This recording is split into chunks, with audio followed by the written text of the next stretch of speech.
So guys, আজ আমার কাছে আছে ম্যাক্সাইকমের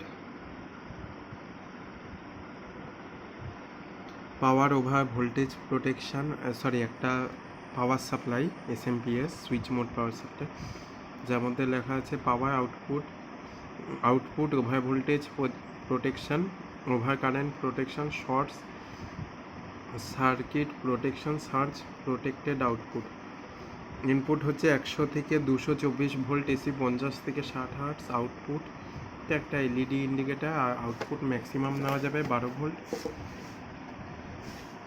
ভোল্ট 10 অ্যাম্পিয়ার, কিন্তু পরে হয়তো ওটা একটু চেঞ্জও করা যায়, 18-24 বানানো যায়। কনফিগারেশান দেখে নিতে হবে ম্যানুয়াল থেকে, যে আউটপুট দেখতে পাচ্ছ। আর হ্যাঁ, এটা অবশ্যই মেড ইন চায়না, তো চায়না মাল টিকলে চান্তাক, আর না হলে সামতাক। আশা করি এটা 4-5 বছর 4-5 টিকলে ভালো, কারণ দামটা প্রচুর নিয়েছে। সাউন্ড সাপ্লাই থেকে নিয়েছে 550 টাকা পড়েছে, আর ওরা বলেছে ওদের কেনাই হয়েছে 450-তে, তো 100 টাকা কামাই রেখেছে আর কি।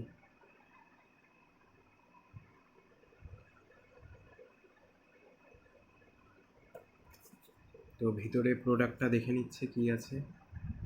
তো গাইস, ভিতরের প্রোডাক্টটা এমনি একটা স্টিল কেস, এখানে কুল ফ্যান, এখানে পাওয়ার স্লটগুলো করা আছে। তো একটু ক্লোজ করে নিয়ে আলোতে দেখাচ্ছি। তো এটা হচ্ছে এসি সাইড, আর এটা হচ্ছে পাওয়ার সাপ্লাই সাইড, মানে ডিসি সাইড, আর এটা হচ্ছে গ্রাউন্ডিং।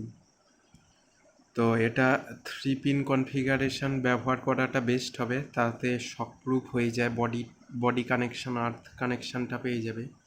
তো এর জন্য আমি 3 পিন প্লাগ ইউজ করব। তো এটা লাইভ এল করাই আছে আবছা করে, এটা ইন দেখতে পাচ্ছ, এটা গ্রাউন্ড। তারপর এদিকে ডিসি সাইডে ভি মাইনাস, এই দুটো মাইনাস, এই দুটো প্লাস, আর এস সি যে করা আছে এখানে পোটেনশিওমিটার, এটা দিয়ে হয়তো অ্যাডজাস্টমেন্ট করতে পারবো আমরা ভোল্টেজটা। যাই হোক, এই ছিল আজ SMPS রিভিউ। ভিডিওটা ভালো লাগলে লাইক করো, চ্যানেলে নতুন হয়ে থাকলে সাবস্ক্রাইব করো, আর পারলে শেয়ার করো। আর এটা ডিটেল ভিডিও পার্ট 2 কানেকশান আমি খুব তাড়াতাড়ি নিয়ে আসবো।